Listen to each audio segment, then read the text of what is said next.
7 years at Thompson and Barrett Digital Marketing had taught me one thing. In this business, loyalty flows up, never down. I'm Olivia Mitchell, and this is the story of how my boss's attempt to replace me backfired in the most spectacular way possible. The Maxwell account needs the new campaign proposal by Friday, Robert Barrett announced, barely looking up from his phone as he strode past my desk. And I want you to bring Jessica up to speed on everything. She'll be taking point on client relations going forward. I glanced at the fresh-faced Jessica Stevens, standing in the doorway of our open-plan office in her perfectly tailored suit. She'd started 3 weeks ago, straight from her MBA program, carrying herself with the kind of confidence that comes from never having faced real failure.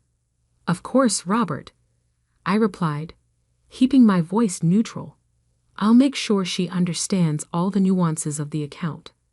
He paused, finally looking at me. Good. The Maxwell Group is our biggest client. We can't afford any complications. The threat in his voice was clear. What Robert didn't know was that I'd seen this coming months ago. The signs were all there. Jessica's rushed hiring, the way Robert began excluding me from key meetings, the sudden restructuring of account management roles. Classic setup for my own planned obsolescence. But Robert had made one critical mistake. He'd forgotten how I'd built the Maxwell account from a small digital marketing contract into the agency's crown jewel. He'd forgotten the countless late nights I'd spent learning their business inside and out, the innovative campaigns that had doubled their market share, the personal relationships I'd cultivated with every key decision-maker in their organization. Most importantly, he'd forgotten about Thomas Maxwell EHI himself. I hear Barrett hired some hotshot MBA to replace you, Thomas had said during our secret lunch meeting last month, his blue eyes sharp despite his grandfatherly appearance. Interesting move, considering you're the reason we've stayed with Thompson and Barrett all these years. I'd sipped my water carefully. Business decisions are complex, Mr. Maxwell. He'd laughed, a sound like warm bourbon. Please, it's Tom. And some business decisions are simpler than others. He'd slid a folder across the table, like this one. Inside was an offer that would change everything. Partnership in Maxwell's new venture capital firm, heading their digital strategy division. The salary was triple what I made at Thompson and Barrett. The equity stake was worth even more. You've got vision, Olivia, Tom had said. You understand that digital marketing isn't just about trending hashtags and viral videos. It's about seeing patterns, predicting where markets are heading, and positioning clients ahead of the curve. That's what we need in our investment team. Now, watching Jessica settle into the desk Robert had positioned right next to mine, I thought about the other folder hidden in my desk drawer. The one containing every innovative strategy I'd developed for the Maxwell account over the years. Strategies I'd carefully documented as my personal intellectual property, created outside of work hours. So, Jessica chirped, should we start with the basic account overview? I smiled, remembering how Robert had preened when introducing her as a top MBA graduate with fresh perspectives. He'd conveniently forgotten to mention my own MBA, completed at night while working full-time, or my published articles on digital marketing innovation. Actually, I said, pulling up the Maxwell files, let's start with their market positioning strategy. It's complex. For the next 4 hours, I walked Jessica through layers of data, analytics, and strategic planning that made her eyes glaze over.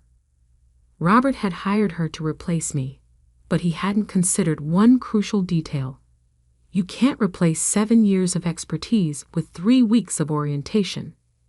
This is a lot, Jessica admitted, staring at the campaign metrics spreadsheet.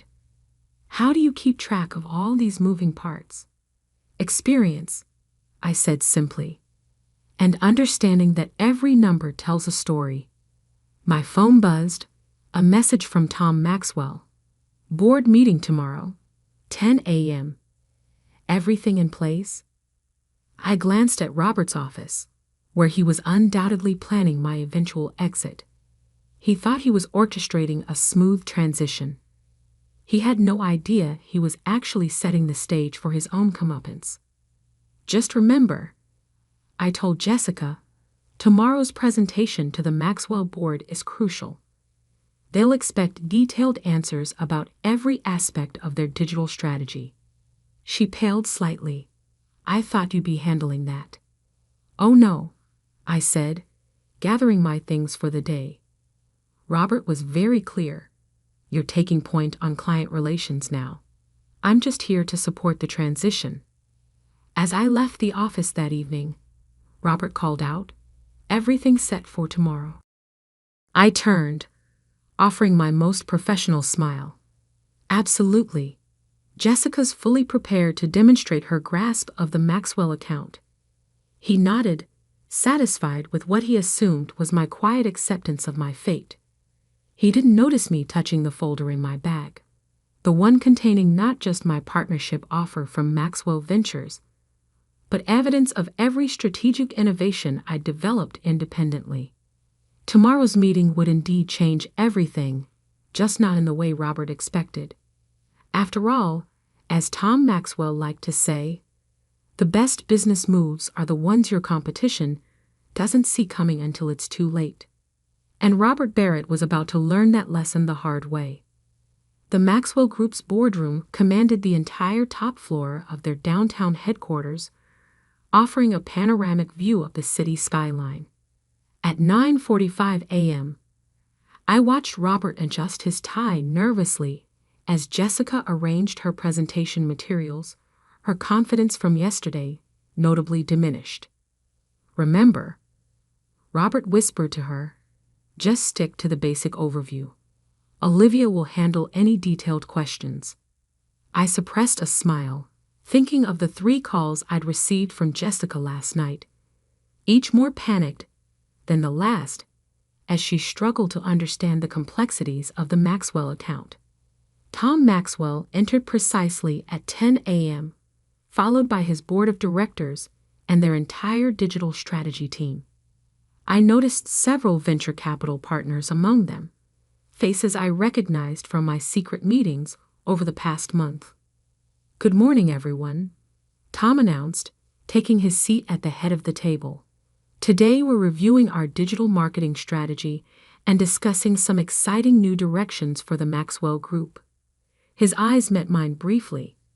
I understand Thompson and Barrett has some personnel changes to announce. Robert stepped forward eagerly. "Yes, Mr. Maxwell. We're excited to introduce Jessica Stevens, who'll be taking the lead on your account. She brings fresh perspectives from her top-tier MBA program and—" "Fascinating," Tom interrupted. "And Olivia? What will be her new role?"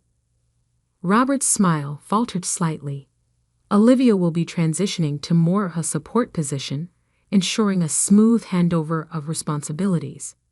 "I see." Tom's expression gave nothing away. "Well then, Miss Stevens, please begin. I'm particularly interested in hearing your thoughts on our emerging market strategy." Jessica stood, smoothing her skirt. "Thank you, Mr. Maxwell. I've prepared an overview of our basic digital marketing approach." What followed was painful to watch. Jessica stumbled through generic marketing concepts, unable to answer specific questions about the Maxwell Group's unique market position.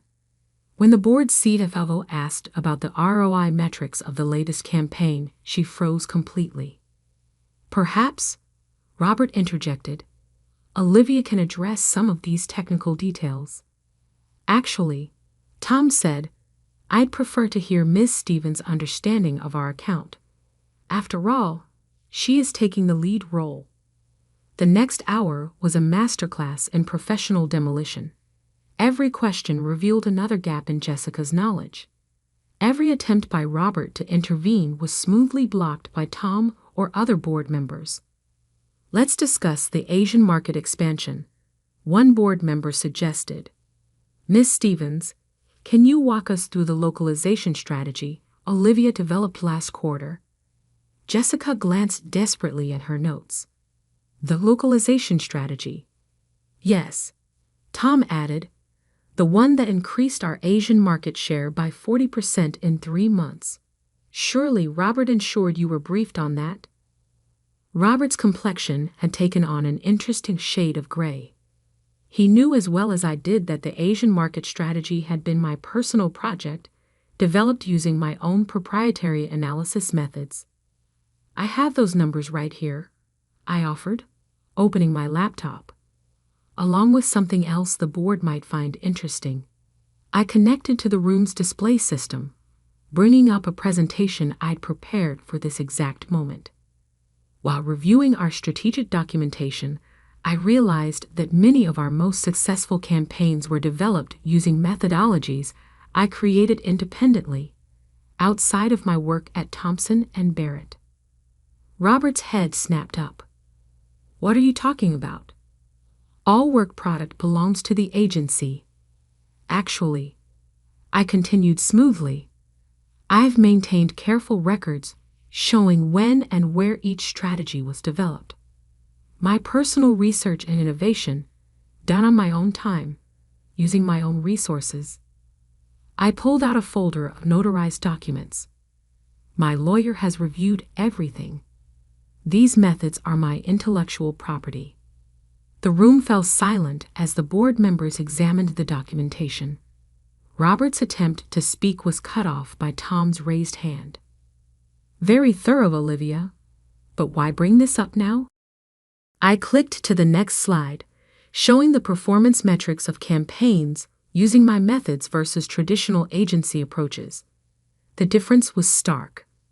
Because the Maxwell Group deserves to know exactly what they're getting, or not getting, with this transition. These strategies, these innovations that drove your recent success, they're not part of the standard Thompson and Barrett playbook. They're mine. This is ridiculous, Robert sputtered. You can't just. Actually, she can, interrupted a new voice. Sarah Martinez, the board's legal counsel, had been quietly reviewing my documentation. These development timestamps and registrations are quite clear. Ms. Mitchell owns these methodologies. Which means, Tom added, his eyes twinkling, we need to discuss the future of our digital marketing strategy. All of it. Robert's face showed the first signs of real panic. The Maxwell account represented 40% of Thompson and Barrett's revenue. Without my strategies, without my relationship with the board, I think, Tom continued, we should take a brief recess. Robert, why don't you and Miss Stevens step out for a moment? Olivia, please stay. The board has some questions about your methodologies.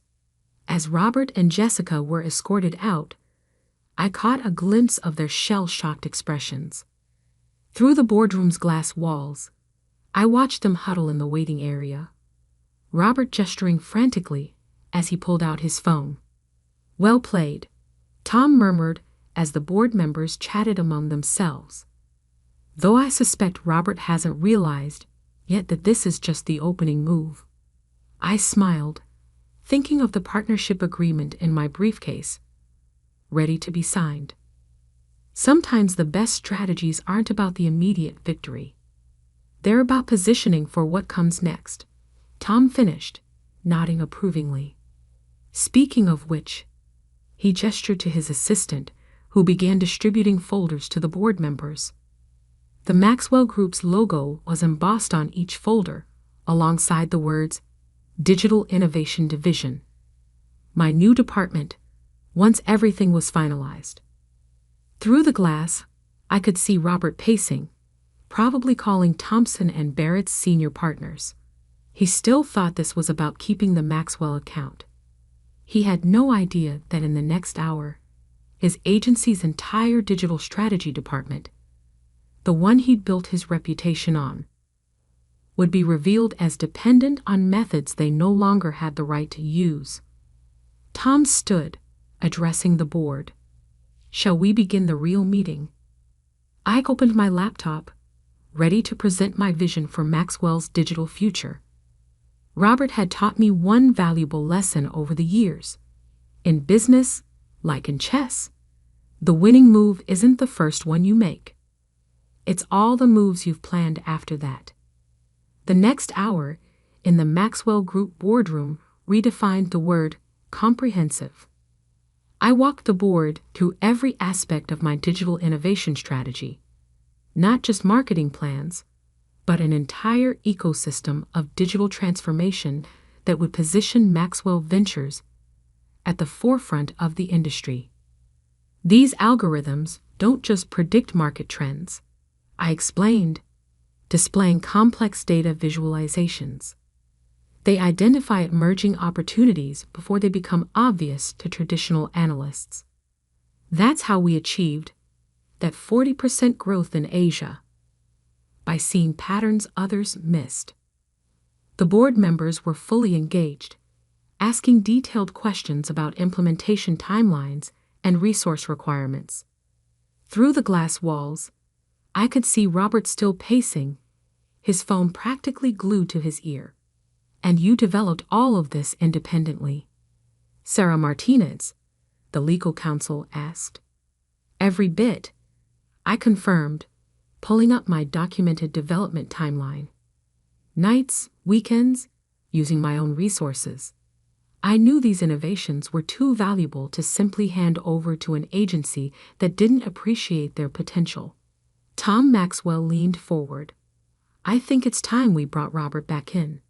He should hear what comes next." When Robert and Jessica re-entered the boardroom, the change in atmosphere was palpable. The board members sat straighter. Their expressions hardened. This was the moment business empires pivoted on. "Robert," Tom began, his voice carrying the weight of 40 years in corporate leadership, "we've reviewed Olivia's presentation and documentation. The board has reached several conclusions." Robert tried to maintain his composure, but his tie had come slightly askew.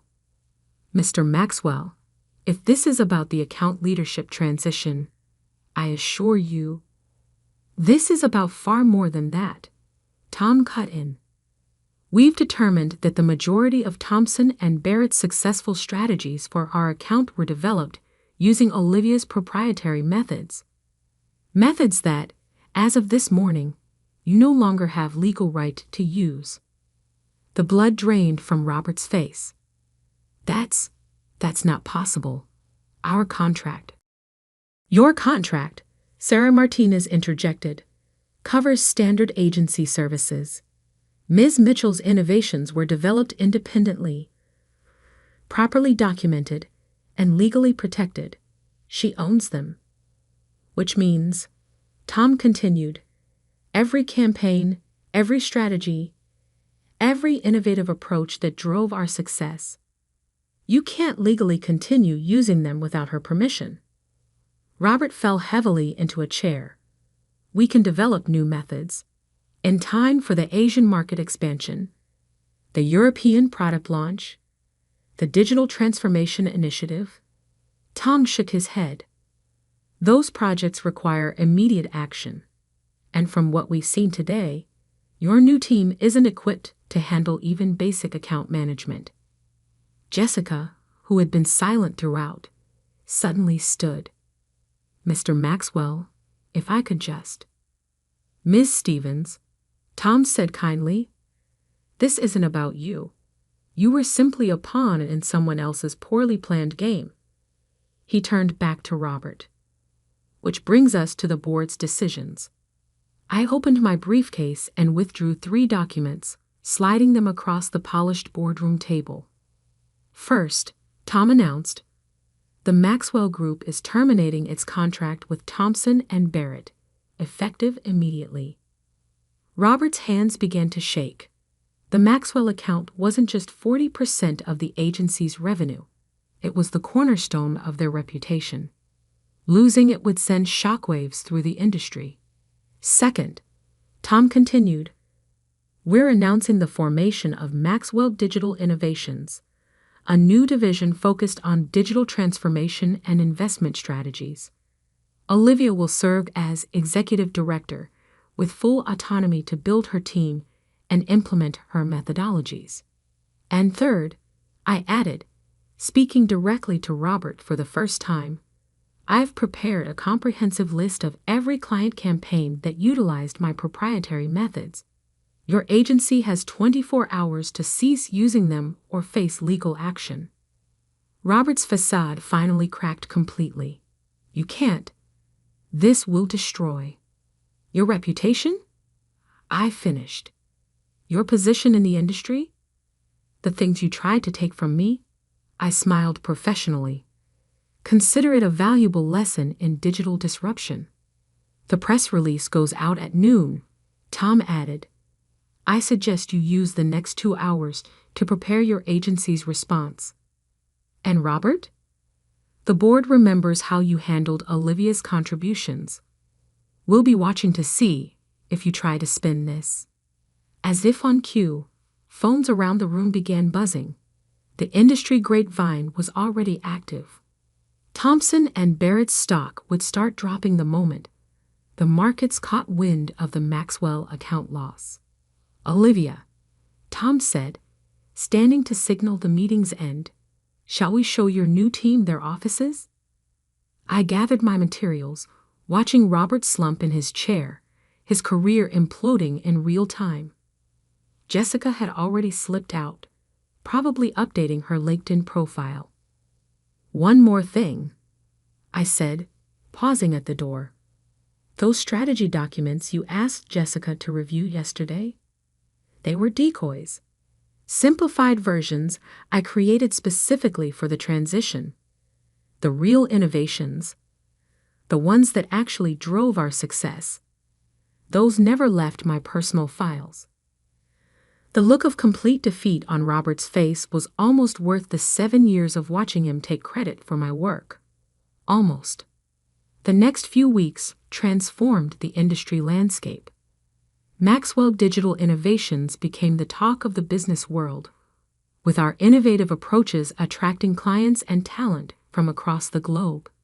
Thompson and Barrett's stock fell 60% after losing not just the Maxwell account, but several other major clients who discovered their campaigns relied on my methods. Robert resigned 3 days after the board meeting, his reputation in tatters. Jessica landed at a smaller agency, hopefully wiser about being used as someone else's corporate pawn. And me. I built the kind of digital innovation powerhouse I'd always envisioned, surrounded by talented people who were valued for their contributions. 6 months later, I sat in my corner office, reviewing applications for our expanding team. A message popped up from Tom. Heard Robert's trying to launch a consulting firm. Should we be concerned? I smiled, thinking of the sophisticated digital strategies we were now developing, far beyond anything I'd created at Thompson and Barrett. No, I replied. He never understood that true innovation isn't about taking credit. It's about creating value. My new team was gathering for our morning strategy session. Through the glass walls of our modern offices, I could see them collaborating, sharing ideas, building on each other's insights. Every one of them had been carefully chosen not just for their skills, but for their integrity and collaborative spirit. The best revenge, Tom had said during our first official board meeting, isn't just succeeding. It's succeeding so spectacularly that your former critics become cautionary tales. Looking at the industry reports on my desk, Maxwell Digital Innovations now valued at 10 times Thompson and Barrett's peak. I had to agree. Robert had tried to sideline me, to take credit for my innovations, to replace me with someone he could control. Instead, He'd inadvertently pushed me to create something far beyond anything he could have imagined. Something built on real innovation, true collaboration, and the understanding that the best business strategies aren't about quick wins or taking credit. They're about building something that lasts. Last week, a junior analyst stopped by my office. "I heard about what happened at your old agency," she said. "How do you prevent something like that here?"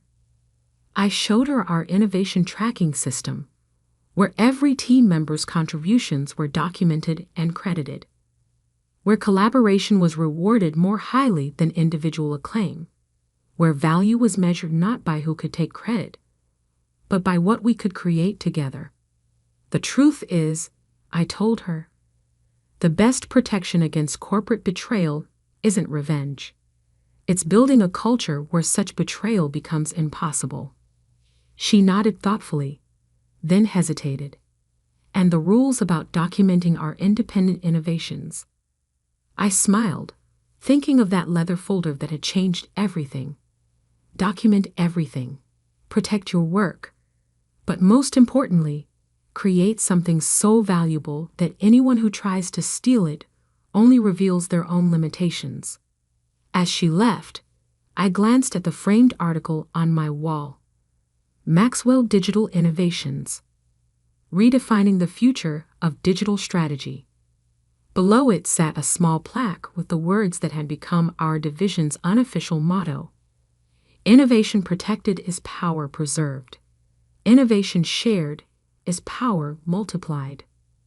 Robert had taught me that lesson, though not in the way he intended. And somewhere out there, struggling to rebuild his career, he was still learning it.